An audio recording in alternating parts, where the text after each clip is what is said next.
After midweek exertions by different teams, we have the semi-finalists of the UEFA Champions League and the UEFA Europa League. Congratulations to the teams. That's Real Madrid, to PSG, to Manchester City and Chelsea. And in the UEFA Europa League, we've got Arsenal, we've got Roma, we've got Manchester United, and we've got Villarreal. Welcome to the show, the Nutmeg on Guardian TV. My name is Solomon Fowowe, and it's great to have you guys join us today. We're going to be switching gears into happenings this weekend. We've got the FA Cup and a couple of great league games coming up. But if you're not subscribed to this YouTube channel, you should absolutely do that. If you're watching on Instagram or Facebook, kindly like and follow this page. I hope you're all social distancing, keeping safe wherever you are.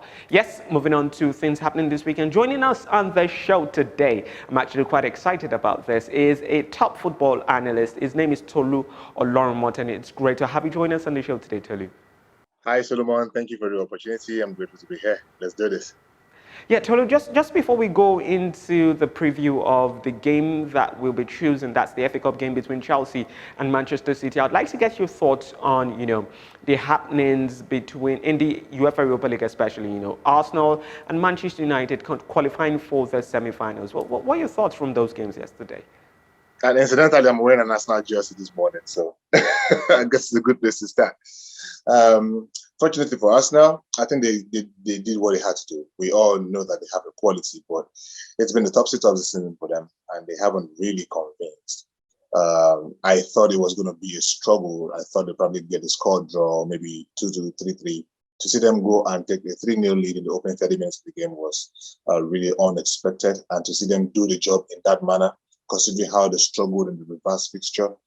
I thought that was us now making a statement saying, "Hey guys, you write us off at your own peril," and that was a proper statement they made, and that is what you expect of Arsenal and a team of that quality. I think so much is entrusted into the cares of Mikel Arteta, and he hasn't really delivered. Yes, he's won a trophy he won a trophy last season, and he's yet on the verge of winning another one this season. However it goes. But I do not think that he has really convinced anyone at Arsenal that, I'm the man for this job. I'm the one who's here to do this and to make things happen. So to see them put in one of those best to date, I think is a statement, not just to himself, but to detractors as well, like me, who think he's probably not the right man for the job. So let's see what happens next from here. However they take it, will indicate if really Arsenal are making the right step back to the glory days. And for Manchester United, I do not think that anybody expected Granada to trouble them at all in both legs. And yeah, they really made a light work of it. Got a very late goal in the first leg in Spain and repeated the same thing yesterday. So I thought that for Manchester United, they have too much quality, way too much quality to be troubled by Granada particularly. Granada have been on ice for a very long time. I mean, this is a team who, when they got promoted to the Premier League, to the La Liga last season, the expectation was that they would just battle relegation. And they became the surprise package of the season, went all the way to finishing in Europe, in European places, and now playing Manchester United in the quarterfinals of the UEFA Europa League. If anybody had told them that would happen 2 years ago, they wouldn't have believed it. And this is where they are. But they are still a very small club. So United were expected to be the bigger team. And that is exactly what they did yesterday. So now they're in the semifinals. They can dream again. Ole Gunnar Solskjaer has gotten United to a few semifinals and failed in the past. Hopefully, he can take it a step further this time around and do what they need to do. Great thoughts there, Tolu. And just moving over to happenings this weekend, we've got, like I said, Chelsea against Manchester City. Huge game in the FA Cup. And my question would be, do you think, Chelsea are perfectly placed to throw a spanner in the works of, Manchester City? Because Manchester City currently have a quest for the quadruple. They're in the Champions League, they're in the Premier League race, they're in the FA Cup and the Carling Cup also, the Carabao Cup you want to say, or the League Cup. So do you see Chelsea really stopping Manchester City in this? Who do you think really needs it the most? I mean, without thinking too much about it, Chelsea will not win the league this season. It's a given. Chelsea are out of the Carabao Cup, and one team is in the final of the Carabao Cup, or the League Cup as it is called now, and that's Manchester City. So easily, City have a hand firmly on the league and a hand on the League Cup.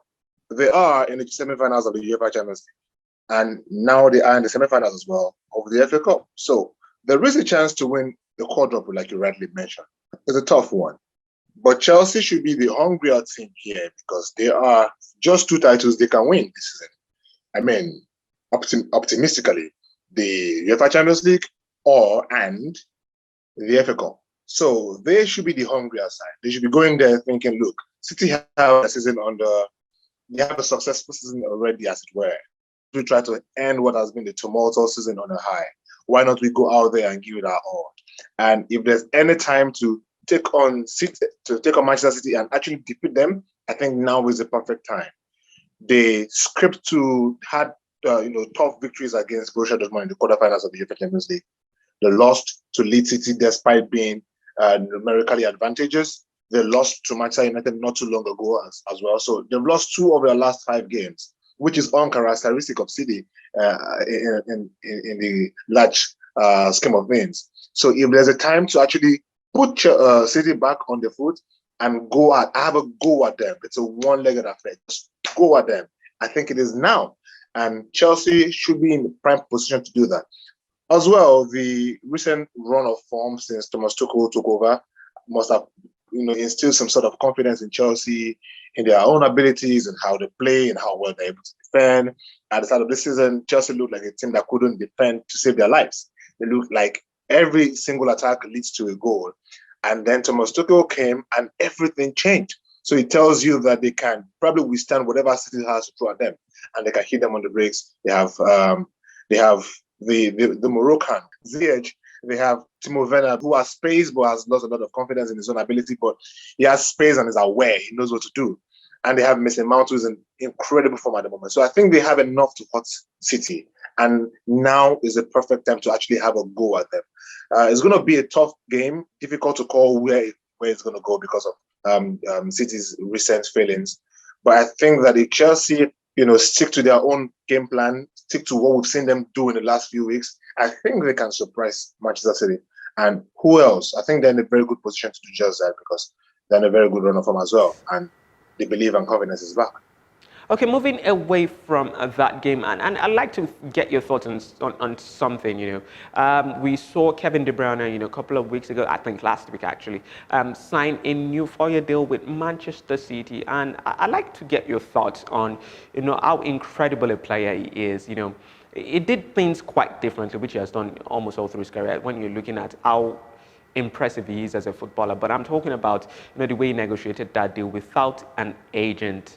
And that really put him up for even more money than Manchester City really wanted to offer him at the beginning of the negotiations. So what do you think? What are your thoughts about Kevin De Bruyne? How special is he as a footballer? Kevin De Bruyne is a strange human being. I say strange because this guy began his career as a winger, and then he metamorphosed into a central midfielder and an attacking midfielder. And in every of these positions, he has literally killed it. He has bossed it, both left, right, center. He has incredible pace, vision. He could split the defense from his own half. He's an incredible footballer to have in your team. And I think City right now are not missing David Silva, or haven't missed David Silva in the past few years because they have Kevin De Bruyne, who has stepped up to the plate. They didn't miss Yaya Toure as well, who was a decisive figure in the early part of the 2010s, and in rewriting City's history because they had Kevin De Bruyne, who joined for about £50 million some 5 years ago. And that man has not looked back since then. He's been so consistent. The number of games he's played for City in the past few seasons have dwindled because of injuries. But every time he's back playing, he rarely ever needs a run of games to get into his strides again. He just hits the ground running immediately. And it makes everyone around him so good. Ilkay Gundogan, Rodri. I mean, these guys have individual qualities, no doubt. But there's a way his style of play makes them even better. It brings the best versions of them out there for all to see. Another person who has benefited immensely from him will be Raheem Sterling. You talked about this contract extension lately, and it was strange because I didn't see that coming. And one thing he did differently was he employed data analysts to analyze his performances and compare his value right now and what it will be for City over the next few years into his contract negotiations. And that was why he was able to seal that deal on his own, just by understanding his own importance to the team. And that tells you something. The man is aware, both on and off the pitch. And that you don't find everywhere. It's not easy to find that everywhere. He's a leader. He doesn't lose his head. And he's a consistent performer. That is what you expect from the best players in the world. And only a few are in that category. Lionel Messi, Cristiano Ronaldo, Neymar, Mbappe, and Robert Lewandowski, of course, as well. But Kevin De Bruyne is high up there in the list of some of the best players in the world. I think for me, Tolu, KDB just strikes me as this rudely efficient player that gets things done, like it's so consistent, so efficient. You know, for KDB, the word that comes to mind isn't magical. It's not this person that whenever he's with the ball, you have butterfly in your stomach and your belly. No. It's just one person that wants to get a job done, and it does it extremely well at a very high level. But I'd like to get your thoughts. Do you think he's the best player in the Premier League right now? Right now, this season, I would say so, yes. Yeah, right, of course, we have Sadio Mane leading the goal charts. We have a few competition here and there from Bruno Fernandes, but he hasn't really been as consistent as it was when he hit the Premier League, last winter, right? So it's a tough shout. It's a really tough shout. But I think this is on the basis of completeness, efficiency, level of importance to a particular team. I think right now, Kevin De Bruyne is a string that holds that whole City setup together. And I do not think currently that there's anyone better than him in the league right now. There's a good shout from other players, of course, but how much is important to City's progress this season and consistency following the shocking start to the season up till now, I think I would give that easily to Kevin De Bruyne. And over the past 2-3 years as well, even though 2 years ago he wasn't named the Premier League Player of the Year, I thought he was the better player that season. But of course, that went to the goal scorer as usual. So over the past 3 years, I think he's easily been the best player in the league, really. It's shocking because he's a midfielder, but the kind of effects he's had, the kind of value he brings to the team when he plays, and the fact that he doesn't need a lot of games to hit the stride running. He just comes in one game, boom, and you're seeing the best version of him out there. Really has off days. I think he's undoubtedly the best player in the Premier League in the past 2-3 seasons, and this very season as well. Interesting thoughts there by Tolu Olorunmoteni. Great to have had you join us on this show today. I enjoyed myself. It was an absolute pleasure. And hopefully after this pandemic, we'll be able to have a show together in the studio.